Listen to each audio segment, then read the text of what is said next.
शाम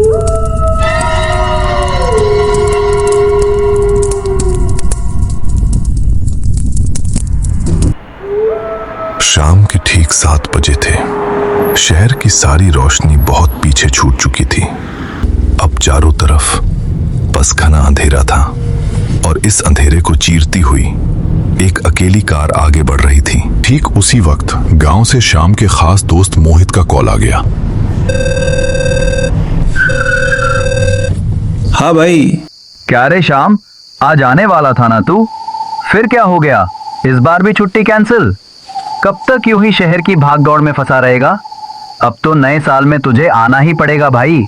अरे नहीं भाई, इस बार सच में आ रहा हूँ। बस ऑफिस का काम निपटाते निपटाते देर हो गई। अब तो छुट्टी मिल रही है, सीधा घर ही आ रहा हूँ। चल, यही तो सुनना चाहता था मैं। अच्छा बता, घर कब तक पहुंच रहा है? अभी हाईवे पर ही हूँ यार। घर पहुँचते पहुँचते रात हो जाएगी। तू ऐसा कर, कल शाम को मिलते हैं, तभी आराम से बैठकर सारी बातें करेंगे। ठीक है फिर, कल शाम को मिलते हैं। और सुन, आराम से आना, जल्दी करने की कोई जरूरत नहीं है। शाम कार लेकर हाईवे से उतर चुका था। उसकी गाड़ी गांव के कच्चे रास्तों पर दौड़ रही थी। चारों तरफ सन्नाटा था। सड़क के दोनों ओर घना जंगल, जहां सिर्फ हवा की सरसराहट सुनाई दे रही थी। कार धीरे धीरे जंगल के बीच से निकलती हुई गांव की तरफ बढ़ रही थी। रेडियो में बस हल्की हल्की खरखराहट।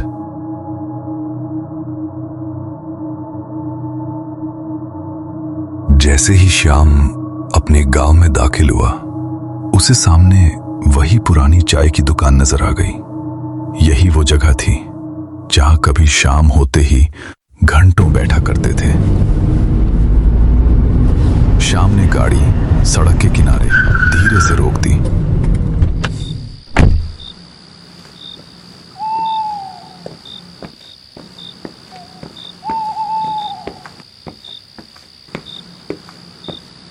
काका नमस्ते। पहचाना कि नहीं, या शहर जाने के बाद मुझे भूल गए? अरे ये तो अपना श्याम है। जीते रहो। तू कब लौटा? तुझे तो बहुत दिनों बाद देख रहा हूँ। बस काका अभी पहुंचा हूँ। नया साल आ रहा है ना, तो सोचा गांव जाकर सबसे मिला हूँ और आपकी हाथ की चाय भी पी लूं।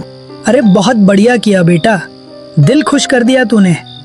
बैठ जा जल्दी से, तेरे लिए एकदम कड़क चाय बनाता हूँ। असल में पूरे 2 साल बाद मैं चाय वाले काका से मिल रहा था। जब गांव में ही रहता था तो रोज शाम हम तीनों दोस्त यहीं इसी दुकान पर बैठा करते थे। हंसी मजाक और ढेर सारी बातें। आज फिर वो सारी यादें एक एक करके ताज़ा हो रही थी।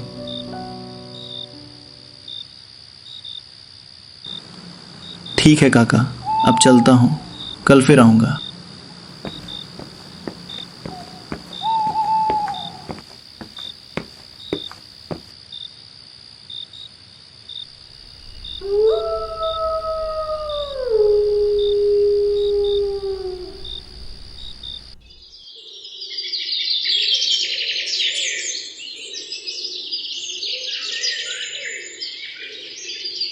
अगले दिन शाम के करीब 4 बज रहे थे।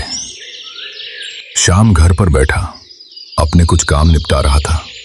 तभी अचानक उसके मोबाइल की घंटी बज उठती है। हेलो। हाँ भाई, कहाँ है तू? हाँ भाई, घर पर ही हूँ, थोड़ा काम कर रहा था। अच्छा सुन, हम दोनों गांव के चौक पर तेरा इंतजार कर रहे हैं। राजू भी यहीं है, तू जल्दी से यहाँ आ जा। ठीक है, तुम लोग वहीं रुको, मैं अभी आता। फोन रखते ही शाम घर से बाहर निकल पड़ा। गांव का चौक उसके घर से बस कुछ ही कदमों की दूरी पर था, इसलिए वो पैदल ही धीरे धीरे वहां की तरफ बढ़ने लगा।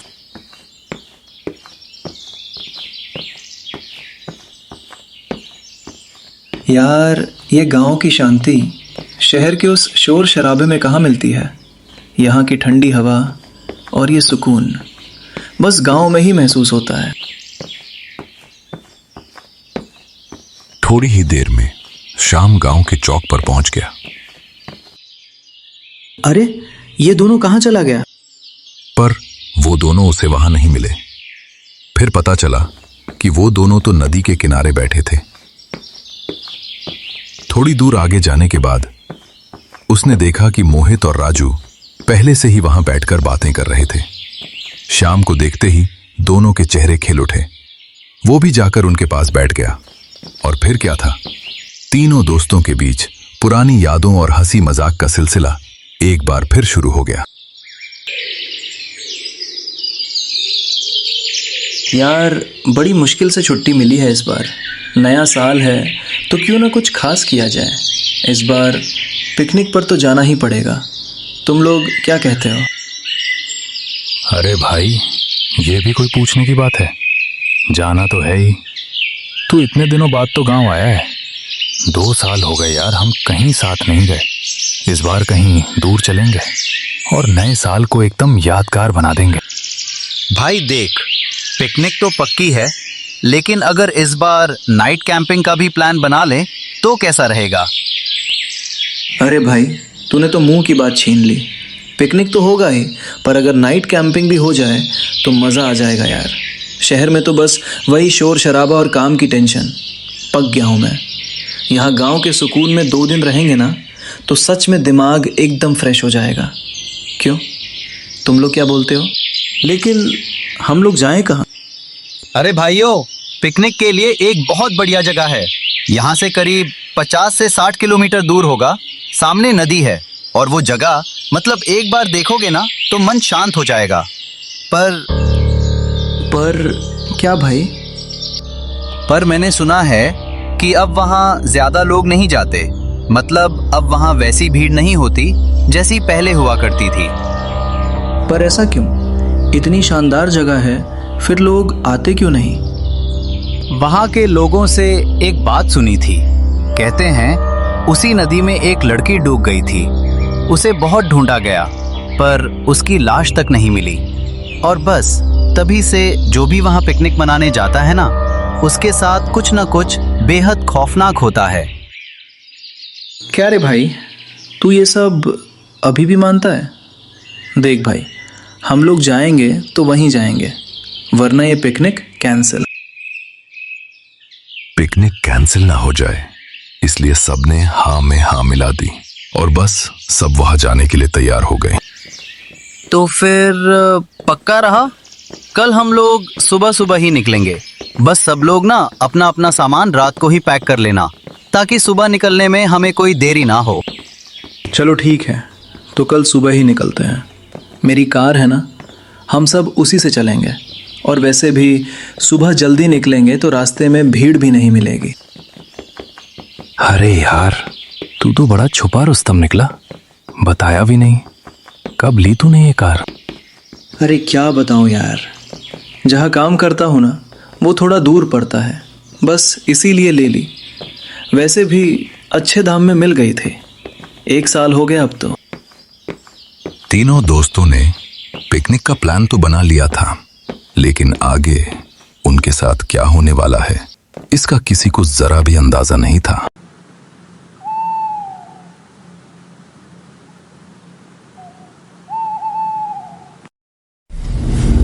अगली सुबह तीनों दोस्त तैयार होकर अपने गांव से पिकनिक के लिए निकल पड़े। हंसी मजाक करते हुए हम तीनों आगे बढ़ते जा रहे थे। गाड़ी सुनसान रास्तों पर तेजी से दौड़ रही थी। करीब 2-3 घंटे बाद हम उस इलाके के आसपास पहुंच चुके थे, लेकिन यहाँ चारों तरफ अजीब सी खामोशी थी। हमें समझ नहीं आ रहा था कि इस वीरान जगह पर पिकनिक कहाँ मनाएं। तभी सड़क के एक कोने पर एक पुरानी सी दुकान नजर आई। हमने गाड़ी वहीं रोक दी। अंदर झांका तो देखा एक बूढ़ा आदमी खामोशी से हमें घूर रहा था।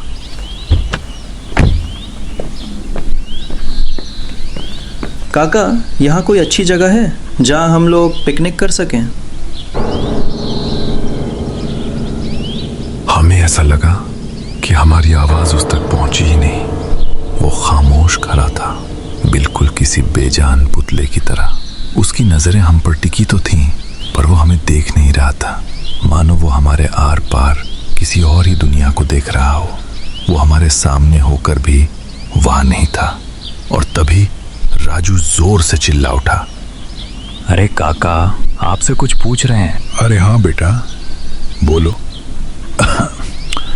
क्या करूं, बुढ़ापा है ना, अब ना तो ठीक से सुनाई देता है और ना ही आंखों से कुछ साफ दिखाई देता है। काका, हम लोग यहाँ पिकनिक मनाने आए हैं। सुना है पास में कोई अच्छी जगह है, बस वहाँ जाने का रास्ता बता दीजिए। अरे हाँ, है एक जगह। देखो लल्ला, ये जो पगडंडी जा रही है ना, बस इसी पे सीधे बढ़ते जाओ। थोड़ी दूर आगे वो जगह अपने आप दिख जाएगी। बस मेरी एक बात कान खोल के सुन लो, सूरज ढलने से पहले वहां से वापस जरूर लौट आना, समझे? हमने उस पूरे की बात को मजाक में उड़ा दिया। हमें जरा भी अंदाजा नहीं था कि हम किस मुसीबत में फंसने वाले हैं।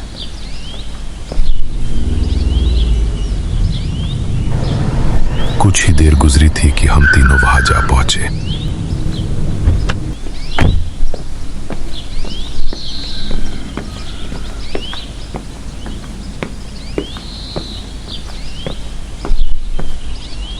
अरे भाई, जगह तो कमाल की है। आज हम यहीं रुकते हैं। पिकनिक के लिए इससे अच्छी जगह नहीं मिलेगी। आखिरकार हमने वहीं रुकने का मन बना ही लिया। गाड़ी एक तरफ साइड में लगाई और हम अपना सामान सेट करने लगे। दोपहर तक तो सब कुछ बेहद हसीन था। हमने वहीं नदी किनारे खाना बनाया, पुरानी यादों पर खूब ठहाके लगाए। बातों बातों में हमें वक्त का पता ही नहीं चला। लेकिन जैसे जैसे सूरज पहाड़ियों के पीछे उतरने लगा, वहां की हवाओं का रुख अचानक बदलने लगा। वो हंसी मजाक, वो शोर धीरे धीरे एक अजीब से सन्नाटे में डूबने लगा। हमने टेंट लगाए और वक्त का पता ही नहीं चला। देखते ही देखते रात के 8 बज गए। खाना खाने के बाद हम सब टेंट के बाहर आग जलाकर बैठ गए। चारों तरफ गहरा अंधेरा था, बस बीच में वो आग जल रही थी और हम अपनी बातों में खोए हुए थे।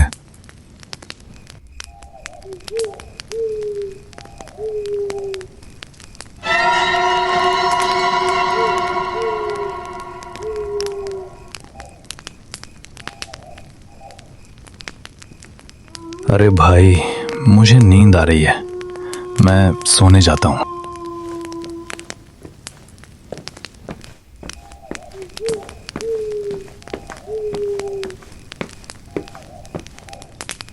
थोड़ी देर बाद श्याम और मोहित भी अपने अपने टेंट में चले गए। लेकिन जैसे ही चारों तरफ सन्नाटा छाया, बाहर से अजीब अजीब आवाजें आने लगी।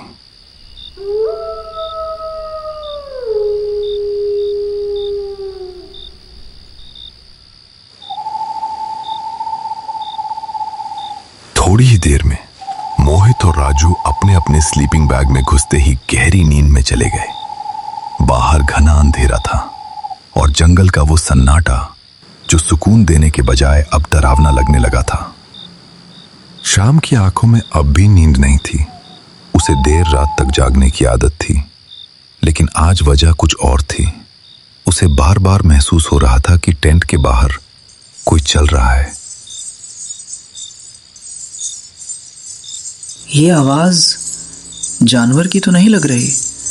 ऐसा लग रहा है जैसे कोई टेंट के चक्कर लगा रहा है। शाम ने करवट बदली और सोने की कोशिश की, लेकिन तभी उसे अपने सिर के पास टेंट के कपड़े पर किसी के नाखून रगड़ने की आवाज आई। कौन है बाहर? शाम की धड़कनें तेज हो गईं। उसने सांस रोककर सुनने की कोशिश की। खुरचने की आवाज बंद हो गई थी, लेकिन अब उसे टेंट के ठीक पीछे से किसी के गुनगुनाने की आवाज सुनाई दी।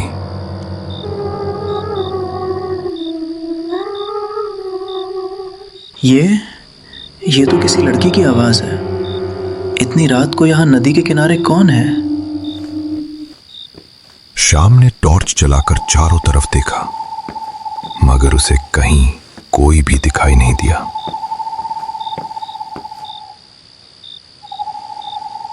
इधर तो कोई नहीं है। कहीं ये मोहित और राजू की चाल तो नहीं, मुझे डराने के लिए? रुको, जाकर देखता हूं।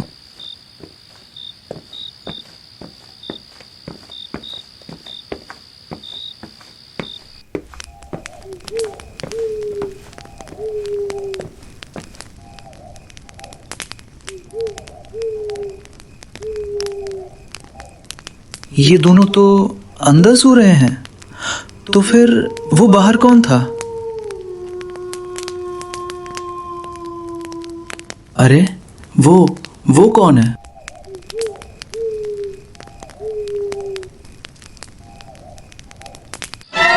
श्याम वापस मोड़ने ही वाला था कि तभी टॉर्च की रोशनी दूर एक पेड़ पर पड़ी।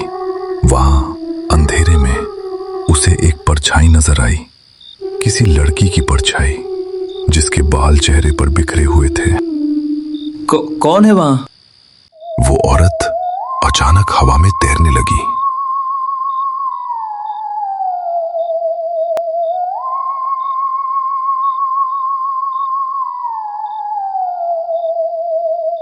ये देखकर श्याम हक्का बक्का रह गया। उसने जैसे ही भागने की कोशिश की, उसे लगा मानो किसी ने बर्फ जैसे ठंडे हाथों से उसके पैर जकड़ लिए हों।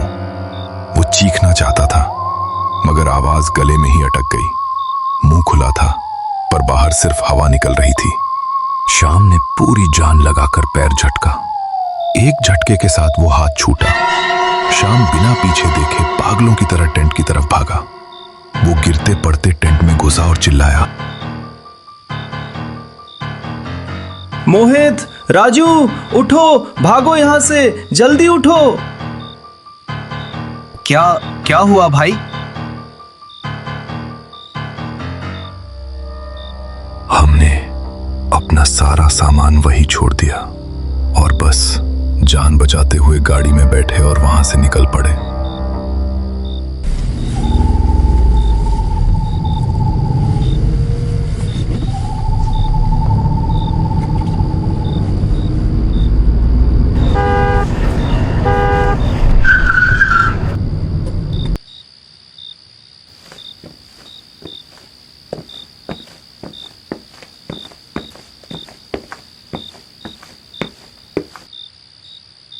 मुझे पता था तुम लोग जरूर वापस आओगे, इसीलिए मैं तुम लोगों का ही इंतजार कर रहा था। काका, आपको पता था वहां क्या है? प्लीज सच बताइए। ये बात कुछ साल पुरानी है। तब यहां लोगों की बहुत भीड़ रहती थी। एक दिन कुछ लड़कों ने मजाक मजाक में एक लड़की को डराने की कोशिश की। वो बेचारी अंधेरे में इतना घबरा गई कि पीछे हटते वक्त उसका ध्यान नहीं रहा और उसका पैर नदी के किनारे गीली मिट्टी पर फिसल गया। नदी का बहाव उस दिन बहुत तेज था। वो संभल नहीं पाई और गहरे पानी में बह गई। उस हादसे के बाद से जो लोग दिन में आते हैं उन्हें तो कुछ नहीं होता, लेकिन जो रात को उस नदी के किनारे रुकने की जिद करते हैं उनके साथ कुछ न कुछ अनहोनी जरूर होती है। वो लड़की शायद आज भी इंसाफ ढूंढ रही है। दुकानदार की बात सुनकर तीनों के पैरों तले जमीन खिसक गई। अगर श्याम ने उस वक्त जागकर वो परछाई न देखी होती तो शायद आज की रात उनकी जिंदगी की आखिरी रात होती। आज की रात तुम लोग मेरे घर रुक जाओ। मेरा घर यहां से ज्यादा दूर नहीं है। कल सुबह जब सूरज निकल आए तभी वहां जाना, अपना सारा सामान उठाना और यहां से निकल जाना। अगर तुम लोगों ने मेरी बात मजाक में न ली होती तो आज ये हालत नहीं होती। किस्मत अच्छी थी तुम्हारी जो बच गए। अगली बार से ध्यान रखना, किसी की चेतावनी को मस्ती में मत उड़ा देना।